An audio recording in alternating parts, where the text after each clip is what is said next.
Benjamin Franklin was born on January 17th, 1706, in Boston, in what was then known as the Massachusetts Bay Colony. His father, Josiah Franklin, a soap and candle maker, Soap and candles, all the way. Josiah had 17 children, 7 with his first wife and child, and 10 with his second wife, Abiah Folger. Benjamin was his 15th child and the last son. Benjamin's father first thought that he should be a preacher and sent him to school.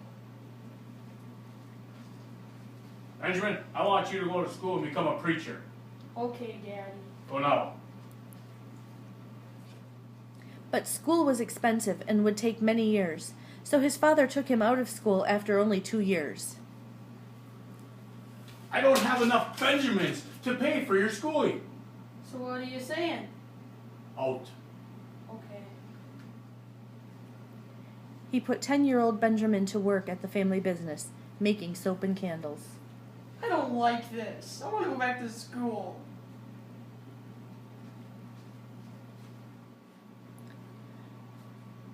What Benjamin really wanted to do was go to sea.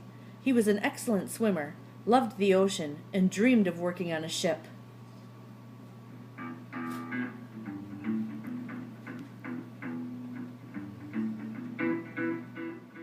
But Benjamin had lost an older brother to the sea, so father would not allow it. What do you think going on here? I want to go to sea. I lost your brother to the sea. I am not losing another son. No, get out. Come on. Whatever. When another brother, James, returned from England to set up a printing business, their father knew exactly what to do. Benjamin loved to read, so why not become a printer? To make sure he didn't run off to sea, his father convinced Benjamin to become his brother's apprentice. Benjamin, why don't you help your brother and become an apprentice for him? I don't want to help him. But you love reading. I don't want to help him. I got rid of your boat. You're not going to sea. Fine, whatever. Deal with it. Had to sign papers that said that they would obey and work for their master for a certain amount of time. Benjamin reluctantly signed up to be his brother's apprentice for 9 long years. Do I have to? 9 long years. Okay. From the time he was 12 until he was 21. James put Benjamin to work setting type, cleaning up, and making deliveries, just like any other apprentice. They printed all kinds of things, from almanacs to sermons. Benjamin worked hard and learned quickly. Mom, Benjamin, faster!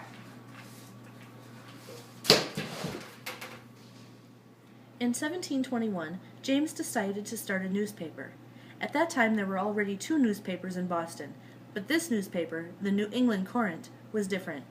Instead of reporting on news from Europe, the Courant reported on local news with clever reporting and contributions from its readers. This combination often meant that some of their material was controversial. Unfortunately, not everyone thought this was a good idea. What are you doing? I got a problem with your paper. It's not correct. I don't like it. You're falsifying me. Yeah.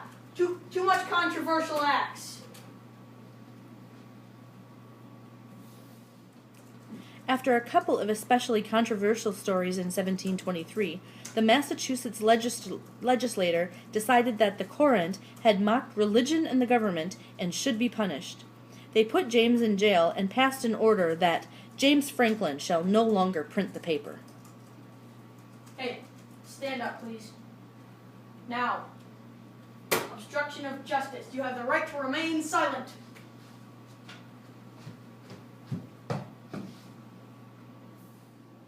But James and his friends figured out a good way around the order. They published the paper under the name Benjamin Franklin, and suddenly Benjamin, at the age of 17, was the publisher of the New England Courant.